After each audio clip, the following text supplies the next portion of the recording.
Good morning class. आज हमारा अगला video again application of Gauss's theorem पे है। एक एप्लीकेशन हम ऑलरेडी पढ़ चुके हैं बेटा, electric field due to hollow spherical shell. ठीक है, आज हम लोग पढ़ेंगे electric field due to infinite long charged wire. ठीक है, तो एप्लीकेशन ऑफ गाउसेस थ्योरम में यही है हमारे पास। अगला एप्लीकेशन हम कह रहे हैं let us consider a infinite long positive charged wire। तो हमारे पास मान लो एक positively charge infinite long wire है इस तरीके से बेटा, और अगर चार्ज का डिस्ट्रीब्यूशन का टॉपिक आपको याद हो तो हम पढ़ चुके हैं कि वायर का फिजिकल पैरामीटर लेंथ है। ठीक है, तो as the physical parameter of wire, as the physical parameter of wire is length, hence the charge density is linear। तो मान लेते हैं बेटा जो वायर है उसका जो चार्ज डेंसिटी है वो है कुछ लैम्डा। तो मान ले कि वायर की जो चार्ज डेंसिटी है वो है लैम्डा। अब हम सब लोग जानते हैं बेटा कि जो पॉजिटिव चार्ज होता है उसके लिए जो इलेक्ट्रिक फील्ड का डायरेक्शन होता है बेटा किसी भी पॉइंट पे वो अवे होता है। तो इस तरीके से अगर वायर पे पॉजिटिव चार्ज है तो इलेक्ट्रिक फील्ड का डायरेक्शन क्या होना चाहिए? अवे होना चाहिए। और ये हम 2D फिगर बनाते हैं बेटा, सब लोगों को समझ में आना चाहिए।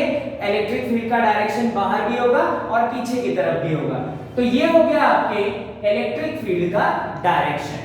मान लेते हैं कि वायर का जो कंसीडरेबल लेंथ है वो L है। Let the considered length of wire is equals to बेटा L। हालांकि वायर इनफाइनाइट लॉन्ग है, पर हम वायर के जिस पार्ट की बात कर रहे हैं ये वायर इनफाइनाइट लॉन्ग है, पर हम वायर के जितने पार्ट की बात कर रहे हैं बेटा उसकी लेंथ को हमने क्या मान लिया? L मान लिया। अब बाय चार्ज डिस्ट्रीब्यूशन हम सब लोग जानते हैं, बाय चार्ज डिस्ट्रीब्यूशन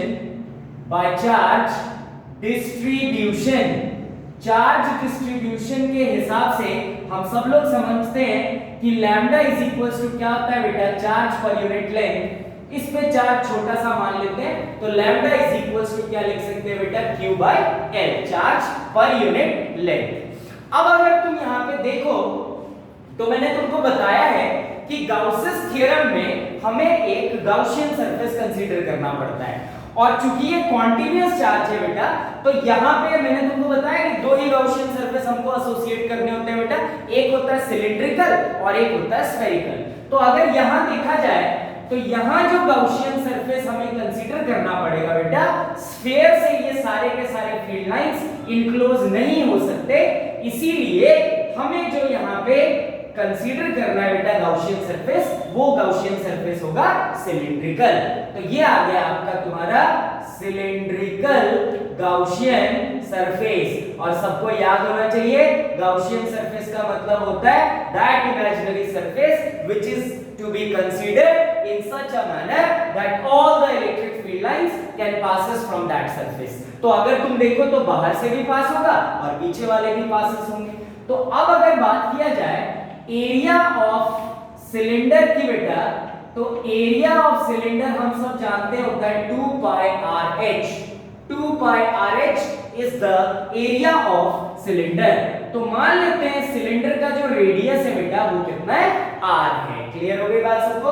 अब अगर तुम देखो तो प्रीवियस हम बात कर चुके हैं बेटा, सिलेंडर के कुल मिला के 3 फेसेस होते हैं, एक ऊपर वाला प्लेन सरफेस, एक नीचे वाला प्लेन सरफेस और एक कर्व्ड सरफेस। तो अगर अब देखा जाए तो फ्लक्स अगर हमें निकालना है, क्योंकि फ्लक्स के थ्रू ही हम चलेंगे, तो अगर फ्लक्स की बात की जाती है तो फ्लक्स का एक formula integration E vector dot dA vector और साथ में Q net bye epsilon not, ये हम फॉर्मूला जानते हैं। इसी फॉर्मूले पे डिपेंडेंट होके हम इलेक्ट्रिक फील्ड की वैल्यू फाइंड करेंगे। तो अगर देखा जाए तो ये है एक अपर प्लेन सरफेस, ये है एक लोअर प्लेन सरफेस और ये है आपका कर्व्ड सरफेस। ठीक है बेटा, तो तीन सरफेस हो गए, upper plane surface, lower plane surface and curved surface. तो अब मैं क्या करता हूं बेटा, फ्लक्स तीनों सरफेसेस के लिए निकालूंगा। क्लियर हो गई बात? तो अब अगर तीनों सरफेसेस के लिए निकालना है तो सबको ऐड ही तो करना है, तो हम कहेंगे कि integration of E vector dot DA vector, ये हम किसके लिए कर रहे हैं बेटा, अपर प्लेन सरफेस के लिए, plus integration of E vector dot DA vector, ये हम किसके लिए कर रहे हैं, लोअर प्लेन सरफेस के लिए, plus integration of E vector dot DA vector curved surface के लिए। क्लियर हो रही बात? which will be equals to q by epsilon naught। ये हो गया हमारे पास रिलेशन। देखो टोटल फ्लक्स मैंने एक साथ लिख दिया,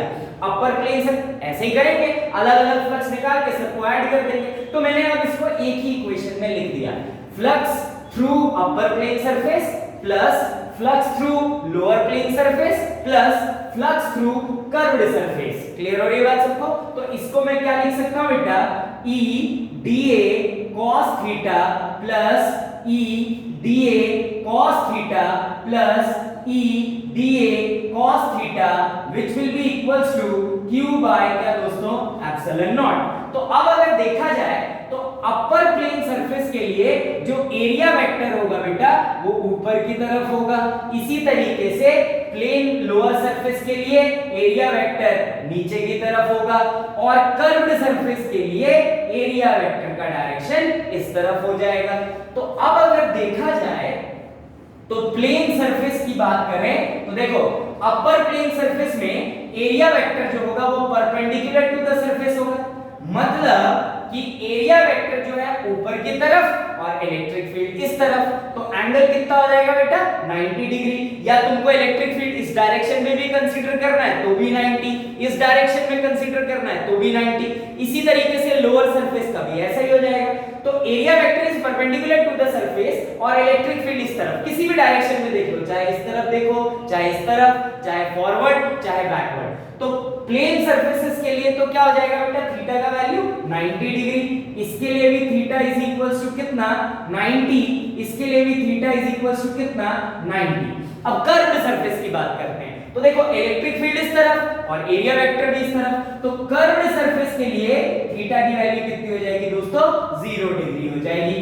तो अब अगर देखा जाए तो integration E dA cos 90 for upper plane surface plus integration E dA cos 90 for lower plane surface plus integration E dA cos 0 for curved surface which will be equals to कितना बेटा, Q by epsilon naught। अब हम सब जानते हैं cos 90 जो होता है बेटा वो 0 होता है, मतलब ये भी 0 प्लस ये भी 0 plus integration E dA cos 0 जो होता है बेटा वो 1 होता है which will be equals to Q by epsilon naught। अब अगर देखा जाए तो इस dA का इंटीग्रेशन क्या हो जाएगा बेटा, a, और इलेक्ट्रिक फील्ड हम सब जानते हैं कांस्टेंट होता है, तो E बाहर dA का integration is equals to Q by epsilon nought. तो E into dA मतलब A is equals to Q by epsilon nought. और मैंने आपको बताया A का मतलब क्या होता है बेटा, एरिया ऑफ गाउसियन सरफेस। तो अगर तुम ध्यान से देखो तो जो गाउसियन सरफेस है वो सिलेंडर है और सिलेंडर का एरिया कितना होता है बेटा, 2 पाई RH। तो हम लिख सकते हैं E into 2 pi RH is equals to Q by epsilon naught। तो यहां से E is equals to लिख सकते हैं Q by 2 pi, radius R है और h की वैल्यू हाइट जो है वो L के इक्वल है, L और साथ में क्या दोस्तों, एप्सिलॉन नॉट। तो ये तो आ गया तुम्हारे पास एक electric field in terms of charge. पर अगर मान लो in terms of linear charge density निकालना है तो हम सब जानते हैं बेटा लैम्डा मतलब linear charge density is equals to होता है चार्ज पर यूनिट लेंथ। तो Q lambda is equals to लिखा जा सकता है चार्ज पर यूनिट लेंथ। तो यहां से चार्ज की वैल्यू क्या लिख सकते हैं बेटा, लैम्डा इनटू लेंथ। तो यहां से electric field is equals to charge की वैल्यू क्या आ गई, lambda L divided by 2 pi r epsilon nought, 2 pi r epsilon nought. तो अब देखो L से L क्या हो सकता है बेटा, कैंसिल।